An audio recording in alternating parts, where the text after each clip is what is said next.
Sinugod, pinagbintangan, nangaakit ng kinakasama ng iba. Sinaktan kaya po nagrereklamo ngayon si Mary Joy laban nga po kay Maris at kasama nga natin ngayon ang sinasabing lalaki po na inaakit ni Mary Joy. Bakit Gemo nasabi ni Mary Joy yun na ikaw ang tumatawag sa kanya tuwing dumadaan siya? At minsan pa nga daw pinapatawag mo siya sa kapatid niya. Hindi po totoo yun. Hindi po, kahit nga pangalan niya, hindi ko binabanggit pangalan niya eh. Tsaka, mukha pa lang niya eh. Hindi ko siya type. Siya talaga napapansin sa akin. Pero gaano katotoo na sinabi mo na iwan si Joshua at ikaw na lang ang kumbaga, kayo na lang ang maging magkarelasyon? Kasi nungaling lang po yung sinabi niya. Hindi po totoo yun na sinabi ko na iwan niya na si Joshua. Okay. So, nangyari na yung nangyari, na insecure ang iyong kinakasama, sinugod at nasaktan si Mary Joy. Siyempre, natural lang, magre-react yung kanyang karelasyon na si Joshua na siya namang best friend mo. Pinuntahan ka, kinausap ka, pinaliwanag sa'yo na pare, bakit naman kailangang saktan ni Maris si Mary Joy? Bakit naman sinaktan mo ang best friend mo? Nagpapaliwanag lang ng maayos. Yun nga po, dahil nga po dito sa dalawa, nag-away po siya. Eh, nakainom na rin po ako noon. Hindi ko naintindihan yung sinabi niya. Oh. Tapos nung muntikan na po kami mag-abot, nag-awat na po kami. Hindi naman sa pangingialam, Joshua, hindi ba? Pero kakapanganak pa lang, ang bawat babae na nanganganak, may depression yan na nararamdaman, syempre, pagkapanganak, hindi ba kailangan ng suporta, pagmamahal, kesa umiinom ka kasama ng tropa, bakit hindi mo tulungan ng si Maris na alagaan ng bata at nandun ka lang sa bahay? Sinusuportahan mo siya.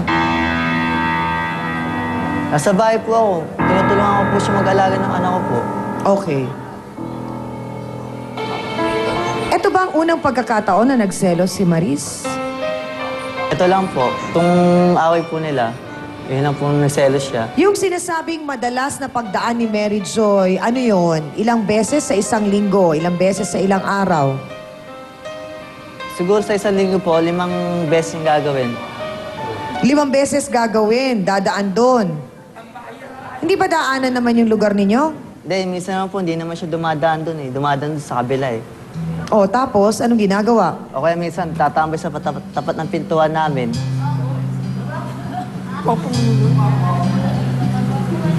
Tapos, Minsan yung pagkagaling ko sa, pagka-uwi ko sa bahay, may sinabi sa akin kaibigan ko na, Leo, hinahanap ka niya ni Ganda. Ah, bakit? Ewan ko. Papapampap sa'yo yun eh. Sabi sa akin ng kaibigan ko, ganon. Papapansin daw sa akin. so ang sinasabi mo, hindi mo talaga type si Mary Joy. Hindi ko po talaga type yan. Mary Joy, type mo ba itong sige mo? So, anong ginagawa ng boyfriend? Kaya mas gwapo boyfriend ko sa kanya. 5 beses ka daw sa isang linggo kung dumaan doon. Wala bang ibang daanan? Bakit lagi kang nandun? Wala ka dyan. Taman ako susunod sa kanya, ano ako aso? Pero sinasabi niya, nagsisinungaling ka daw at hindi totoong pinapatawag ka sa kapatid mo at sinasabi niya na... Sa sarili niya. Bakit? Kasi nga ayaw niya maano dito. Siya nga eh, namamakla pa siya para lang may pamilya ng lapis na anak na. Face-to-face po na pakikipag-usap ng ating mga tagapayo sa ating mga bisita. Lahat po kami dito ay naghahangad at umaasa na matutuldukan na po ang problemang ito at maayos na po ang lahat sa kanila. Kaya po, sana samahan kami ni na attorney, ni Doc at ni Father. Ang problema, galing talaga sa kanilang magsabi. Karabang ang naisip nga ng psychologist ko, Dr. Camille, karabang yun, may illusion si Gemo. Pang ilang boyfriend mo pa lang ba si Gemo? Pangatlo. So, so yung una, bata rin. Lahat po bata. Pero para naiintindihan mo. Gabi mo, ikaw mismo, naiintindihan mo dahil gusto mo, ayaw mo nang may sabit yung magiging karelasyon mo. So, dapat matuto kang pag-ingatan din yung relasyon na yan. Mary Joy, Joshua, Maris, and Gemo, kahit nakausap na kayo ng ating tagapayo, meron pa rin silang mensahe para sa inyo. Unahin ko lamang po si Attorney Acosta. Ang nakita natin dito ay parang nagsimula ang away sa selosan. Maris, ang masasabi ko sa'yo, ang bawat tao ay nilikha ng Panginoon na may kanya-kanyang, sabi nga'y katangian. Kaya't i-discover mo sa iyong sarili kung saan yung magandang katangian mo. At yung katangiang yon ang gawin mong sandata. Yon ang gawin mong lakas upang lalo mong maprotektahan ang relasyon mo sa iyong kinakasamang si Gemo.